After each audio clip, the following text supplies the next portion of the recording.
everyone, what's up? Welcome back to my channel. This week we're in my tiny house and none of my stuff is in here because I took it all out and we're going to be renting it out on Airbnb. It's a clean slate basically, and I want to go through all of the dual purpose items in my house, and this will probably be a lot easier because I don't have all my stuff in the way. It actually looks really nice in here. I'm excited to move back in, so who knows when that will happen, but it is just beautiful in here. Now we have to bring up dual purpose items because we're living in 224 square feet and it's just a lot more convenient to have multiple things in your tiny house that do something else besides just one thing. We are going to be starting with number one, my flip up counter. So the reason why I got this was because I didn't have a dining area or a kitchen table or anything. So I had a couch bed storage sitting right next to this, and I would sit on the end and use the flip up counter as a table. I also use it as extra counter space because when you put it down, there is not much space. But we are going to put it down now so I can show you what the space looks like, and maybe when I rent it out Airbnb, I can put it down and give this kitchen area more space because it is kind of tight in there.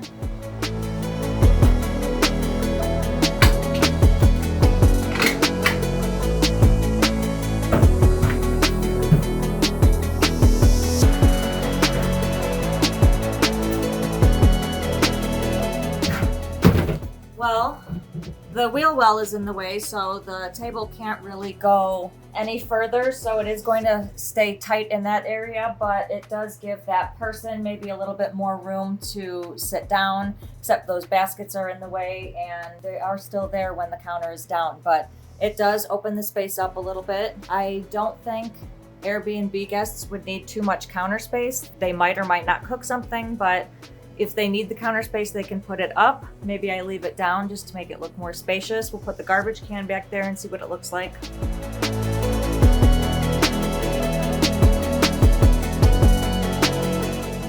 Yeah, for now we're gonna leave it down and we're gonna just see how that goes. Again, they don't need the counter space right now, but if they do, they have the option to put it up. And then when I move back in, I have the option to put it up or keep it down, but I'll probably put it up because I'll be living in the space and I have a lot more things out on the counter. Number two would be my futon. I recently changed my office in my tiny house to a living area because I didn't want the living area in the kitchen anymore. This is for guests and myself to enjoy. It's better than having an empty space because I did take the office out. So the futon actually is a couch and then it goes into a bed. So we're going to take that out right now. Now the ladder is in the way. I think the ladder can stay up with it out. I have not checked, but we'll see right now.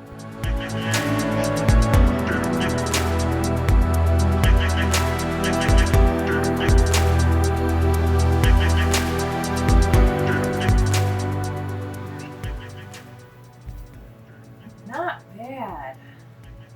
Honestly, that is really cool. I don't have to move the ladder to put that down. It's pretty comfortable and there's still like enough space. This open area allowed us to push the tables forward rather than moving them out of the room. You can move the ladder or you don't have to. And since I put up this TV, you can face it in, and when the guests are laying on there, they could watch the TV and then push it back to the wall when they're done. And then when they are done using this futon, they just put it back up. This couch gives the option of putting one side up too, so you can lounge.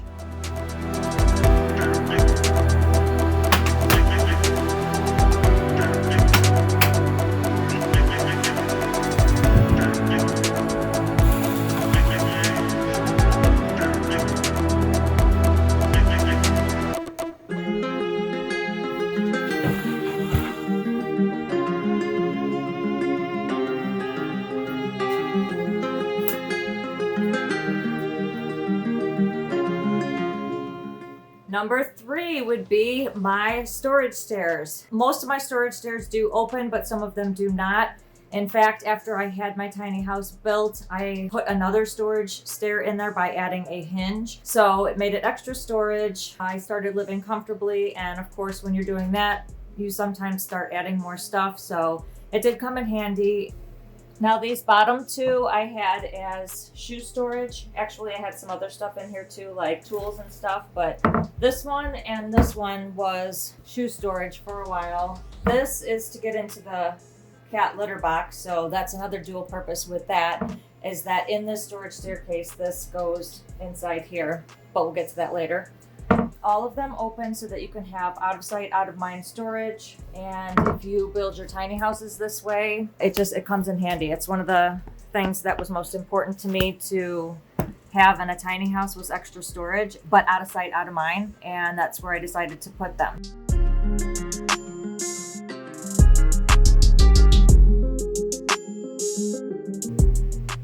This is also a pantry right here, so that is also built into the storage staircase. So the storage staircase is the dual purpose item we're talking about. This one I had as an extra tool storage. This is the one that I added because I wanted to get inside there from this direction as well, because see how it was glued down. So I pried it up, added a hinge right there, and now I had access to the pantry this way also, because this way was just too deep. It was like 2 feet in there and I couldn't reach the stuff back there. So easy access, dual purpose storage staircase.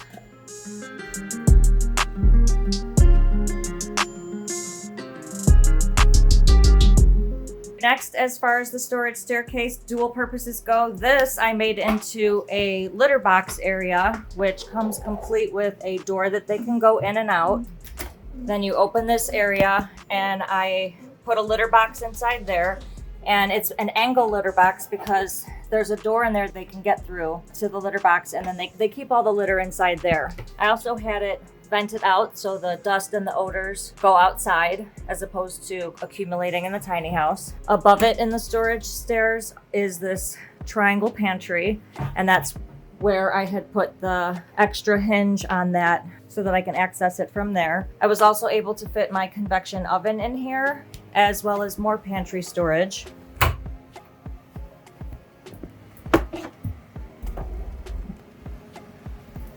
That is the extent of the storage staircase and all of its dual purposes. It actually has a ton of purposes on this. It's all out of sight, out of mind. You can't see anything behind there, so that's why I think it's really convenient. Number 4 is my ladder. Now this is dual purpose because I use it to get up there for my needs, and the cats use it to get up there for their needs. So their cat loft is up at the top, and instead of going up my stairs and on the catwalk, they have another way to get up there.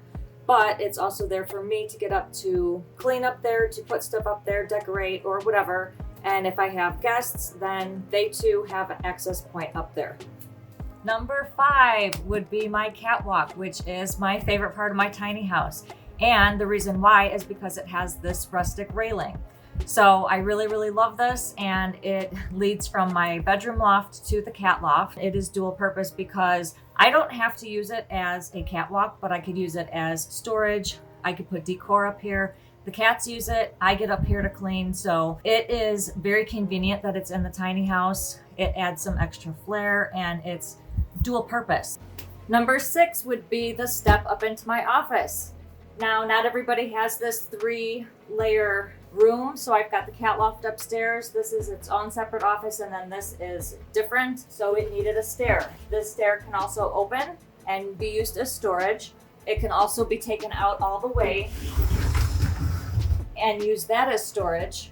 You could use that as storage as well, and then use those two as storage. You can add doors, which were supposed to be on there, but that didn't happen. I use it as a stair, and when I had my business office in here, that's what I would use for the shipping supplies. Number 7 is my mini split. Now, I didn't know about mini splits before I went tiny. I only knew about air conditioning and just heaters. They were both 2 separate things. And this unit has a heater, a cooler, and it has a dehumidifier. So that takes care of actually 3 functions in one. So this is very convenient for tiny houses. In fact, I run a Facebook group and it's called Tiny House Central, and my sponsor in there, which is Affordable Mini Splits, Watt Jones, he sells those. I do not have one of his, but if mine ever conks out, I will be going to him. Head on over to his website. I will put his information in the description below. But I highly recommend a mini split for a tiny house or any kind of tiny structure. Number 8, the entire office itself is multifunction in so many ways. So my first thought of going tiny, I wanted to have my business inside my tiny house, so I made it my business office. If you go tiny and you make one of these rooms, you can make it into a kitchen area, a reading area, an office, a craft area, a music section. This is a multifunction thing, and I purposely made it 3 different floors so that each layer had some leeway on what it could do. I also purposely made the ceiling halfway so that the cat loft would be 4 feet and not the whole 8 feet, because I wanted taller people to be able to comfortably go through there, because with 3 floors and it only being so high, I wouldn't have had enough headroom for taller people to get through. So it's a very spacious area. Number 9 is this kitchen table. So like I said earlier, I used to have a couch bed storage in this area so that I could eat when the flip up counter was up. Because I didn't want that couch bed storage, it was very uncomfortable. It only had like an inch or 2 of a cushion. I got that out of here, and for myself and guests, I put a nice little eating area. So if 2 people want to sit down, they can either sit in the living room, but there is space now, whereas before it wasn't. That was an office, so no eating in there, and there was no room for anybody to sit. So I went ahead and I bought this table. It's a 2-seater when it's folded in, and a 4-seater when it's folded out. So we're going to take it all apart right now, and I'm going to show you what it looks like when it's in the 4 position.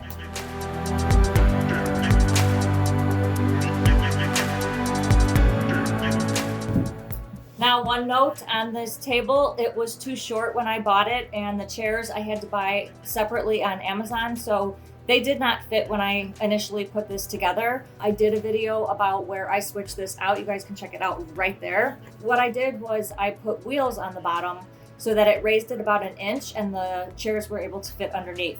The table is also 80 pounds. This helps the weight when I put it out because it was just a monster to move before. I actually moved that old carpet out of here and I put this new rug in there so that there was less teal in here. And what this also helped was, instead of putting this table this way, we're gonna keep it that way. And this space right here gives us a lot more room without that rug hitting that rug when we pull this table out.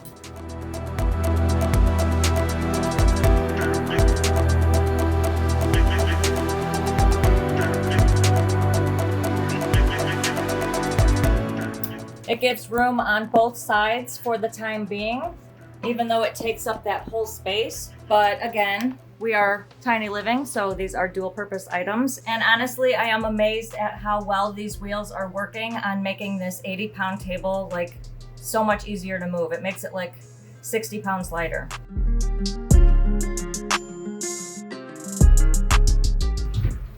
Oh, this is awesome.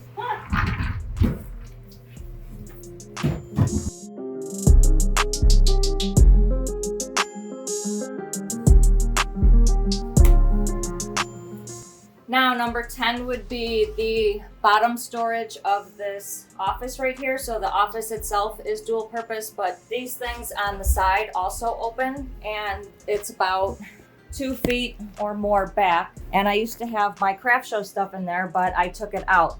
I think I'm going to leave the doors on there for guests, and when I move back in, I'll put something else in there or open up to be a place for the cats to play. Although living tiny can be challenging sometimes, it's also fun, and if you plan it out in the beginning, you can plan everything that you want in your tiny house. You don't have to sacrifice anything if you don't want. If you build the tiny house the way that you want, put storage nooks. If you want a whole reading section, make a whole reading section in your tiny house. But these dual purpose items help to accommodate those things that you would want to keep in your tiny house. I'm sure as my tiny house journey progresses that there will be more changes and more dual purpose items added to my tiny house.